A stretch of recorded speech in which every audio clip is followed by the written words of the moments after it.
BNR gold and diamonds తరుగు తక్కువ బంగారం ఎక్కువ. ఇప్పుడు మన వైజాగ్ లో చాలా డిఫరెంట్ ఫ్యూచరిస్టిక్ థింకింగ్ కదా సార్. అవును. ఒక టీ షర్ట్ వేసుకుని అంత సింపుల్ గా చిన్న పిల్లాడిలాగా. ఈ రోజు ఇటు వచ్చా. అంటే ఈ రోజు కొంచెం మొ- కుర్తా వేసుకున్నారు. అదే, అదే, అదే. బట్ ఎలా sir me friendships in the industry, film industry only అంటే వర్క్ రిలేటెడ్? నాకేమిటంటే ఫ్రెండ్షిప్ అంటే ఇండస్ట్రీలో చాలా చాలా లిమిటెడ్ ఫ్రెండ్స్. ఇప్పుడు గొల్లపూడి మారుతున్నారు అంటే వెన్నెల గంటి గారంటే ఎస్పి బాలసుబ్రహ్మణ్యం అంటే వాళ్ళు ఫ్యామిలీ ఫ్రెండ్స్. ఆవిడ పీపుల్ ఉంటారు వాజపేయి వీళ్ళంతా జనరల్గా వాళ్ళందరూ అక్వైంటెన్సెస్, చాలా గొప్పవాళ్ళు. కాకపోతే నాకు ఒక పెద్ద అదృష్టం ఏమిటంటే నేను రావడము విజయ ప్రొడక్షన్స్, విజయ వాహిని స్టూడియోస్లో అసిస్టెంట్ డైరెక్టర్ చేయడం. దాని డిఫరెన్స్ ఏంటంటే మామూలు ప్రైవేట్ కంపెనీలో గనక చేస్తే వాళ్ళకి వేరే ఆఫీస్ ఉంటుంది, వాళ్ళ ప్రొడక్షన్ ఆఫీస్. ఆ ఆఫీసుల నుంచి అక్కడ కథలు, చర్చలు, మ్యూజిక్ అంతా చేస్తుంటారు.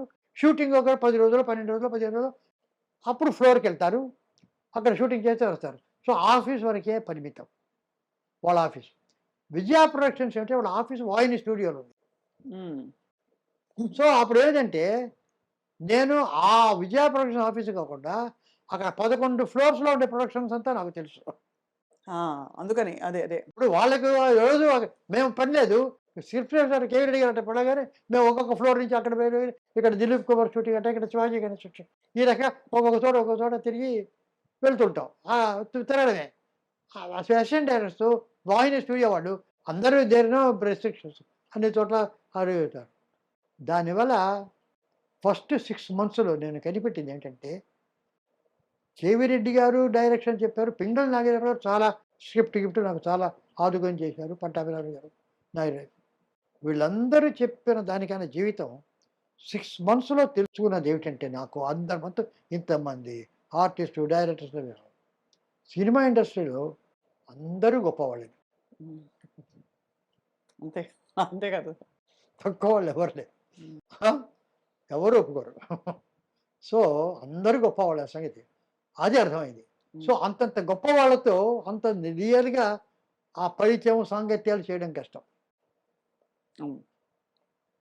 మనం ఇంతే వాళ్ళు గొల్లపడి మారుతున్నారు వెన్నెల కట్టి వాళ్ళతో గొప్పరిచారు, మిగతా వాళ్ళతో గొప్పవాళ్ళు. అందరూ యంగ్ ఎట్ హార్ట్. మీరు మీరు ఎంచుకున్న వాళ్ళందరూ అందరూ అందరూ అందరూ ఎడిటర్, తర్వాత frank, open, honesty very important.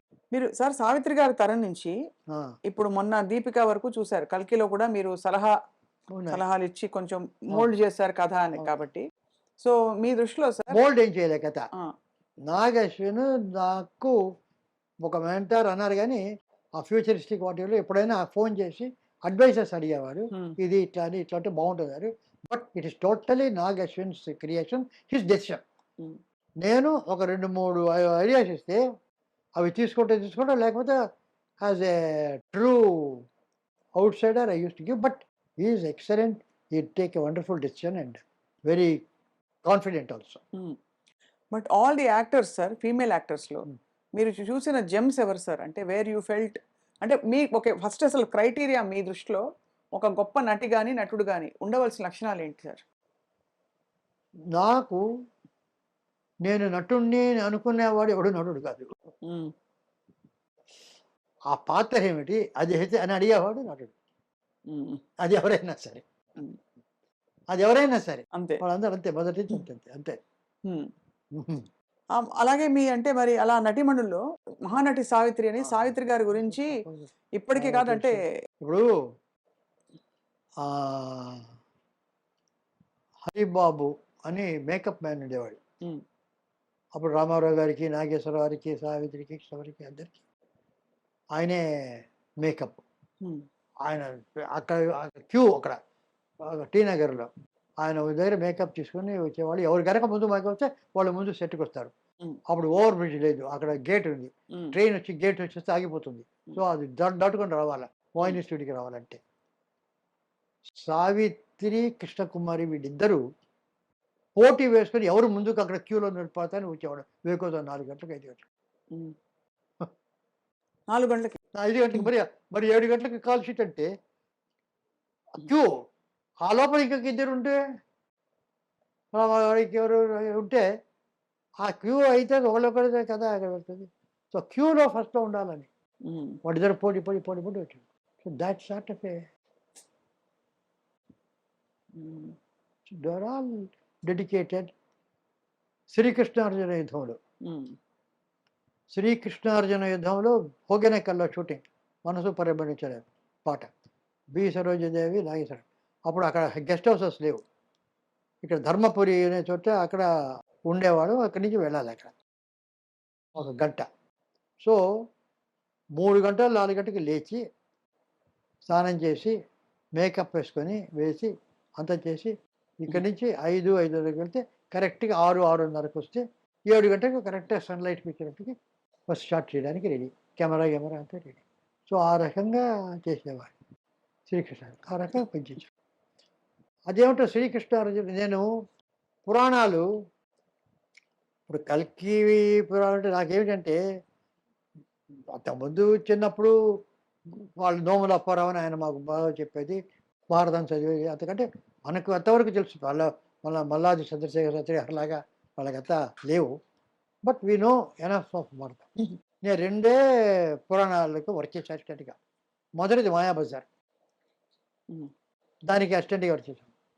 రెండవది కృష్ణార్జున యుద్ధం. ఉమ్, కనుక ఈ 2 నేను పురాణాలకు వర్క్ చేసేది. మిగతా నేను పరిచయం నాకు. ఈ 2 కథలు భారతంలో లేని కథలు. లేని కథ అది. నేను వర్క్ చేసిన 2 భారతంలో క్యారెక్టర్స్ కథలు, 2 భారతంలో లేని కథలు. ఉమ్, మాయాబజార్ ఎవరో ఒక ఆయన 16th సెంచరీలో అది ఎందుకు ఉత్తరాన్ని పెళ్లి చేసుకోవాలి అభిమానుడు, ఈ రకంగా ఎందుకు పెళ్లి చేసుకోవాలని కథ మార్చాడు. ఉమ్, శశిరేఖ అవును. అక్కడ తమిళ్లో వత్సల. నార్త్లో ఇది లేదు, ఎందుకంటే వాళ్ళు బ్రదర్ సిస్టర్ అవుతారు. అవునవును. అందుకని అది యాంటీ. ఇది గయోపాఖ్యానం. ఉమ్, ఇది జైమిని భారతంలో ఉంది, మన భారతంలో లేదు. అది చదివాం. ఉమ్, కృష్ణార్జునుడు అతను ఏదో వేలు వేస్తే వాళ్ళకి ఇద్దరికి వచ్చేది. అప్పుడు మేమంతా రీసెర్చ్ చేసేది, యక్షగానాలు అవి ఇవి గయోపాఖ్యానం ఎక్కడ ఉందని. ఆ అక్కడెక్కడ గయోపాఖ్యానం ఉందంటే బెంగాలీలో ఒక వర్షన్ ఉంది గయోపాఖ్యానం, వెరీ ఇంట్రెస్టింగ్. ఉమ్, అదేమిటంటే గయోపాఖ్యానం ముందర వీళ్ళకి రాదు. గయుడిని అర్జునుడి కాళ్ళ మీద పడమంటాడు నారదుడు. ఇప్పుడు ఆ మాట అన్నాడు, వెళ్ళి ద్రౌపది కాళ్ళ మీద పడమంటాడు. ఆహా, ఆమె స్నానం చేసి పూజ అంతా చేస్తూ నది ఒడ్డు నుంచి వస్తుంటే, అమ్మ శరణు శరణు అంటే నిన్ను రక్షించానంటుంది. ఉమ్, ఉమ్, వెళ్తుంది. ఆశ్రమానికి వెళ్ళేవాడికి వీళ్ళందరూ పంచ పాండవులు అక్కడ కూర్చున్నారు. ఇతను ఎవరో శరణు కోరాడు, నేను రక్షిస్తాననే మాట ఇచ్చాను, ఆయన రక్షించండి అన్నాడు. చెప్పి వెళ్ళిపోయి లోపలికి వీళ్ళు రా చెప్పి ఏమి రక్ష అంటే మాకు ఈ రకంగా ఏదో ఒక ఇది. ఇంతకు ఎవరయ్యా ఆయన ఎనిమిది అంటే కృష్ణుడు ఆ మాట ముందే చెప్పకూడదు. We will not do, we won't fight. మేము అంతా మాకు అర్థమైతే. అప్పుడు ద్రౌపది గురించి మేము ఇదేమిటి ఇలాగ పట్టుకొచ్చావు, నేను మాట ఇచ్చాను, మీరు యుద్ధం చేస్తారా చేయరా, మేము చెయ్యం, అయితే నేనే యుద్ధం చేస్తా, నిన్ను రక్ష తప్పలే. ఏం చేస్తాడు కృష్ణుడు అని అక్కడికి యుద్ధం వెళ్తుంది బాణం అంతా పట్టుకొని. వెళ్తే కృష్ణుడు అక్కడ చూస్తాడు, ఇదేమిటి ద్రౌపది వచ్చింది అని చూస్తాడు. సత్యభామ వాళ్ళు వస్తారు, ద్రౌపదితో మీరు యుద్ధం చేయదని నేను చేస్తాను. సత్యభామ సత్యభామకు ద్రౌపదికి వస్తుంది. సత్యభామ రుక్మిణి వీళ్ళంతా ఒక సైడు, ద్రౌపది ఒక సైడు. వీళ్ళ వెనక కృష్ణుడు వీళ్ళంతా వెనక నుంచి పాండవులకి ఎంకరేజ్మెంట్, కమాన్ ఫస్ట్ క్లాస్ అని ఫుట్బాల్ టెన్నిస్ ఎంకరేజ్ చేసి చేస్తుంటారు వాళ్ళు. అదేది కొట్టుకుంటూ ఆ తర్వాత ఏదో కృష్ణుడు ఒక ట్రిక్ చేసి అతని కనుక లాక్కుంటే ఆడవాళ్ళు యుద్ధం చేసుకుంటే నీవేని అర్జునుడు వస్తే అలా కృష్ణార్జునుడు ఇద్దరు వస్తుంది.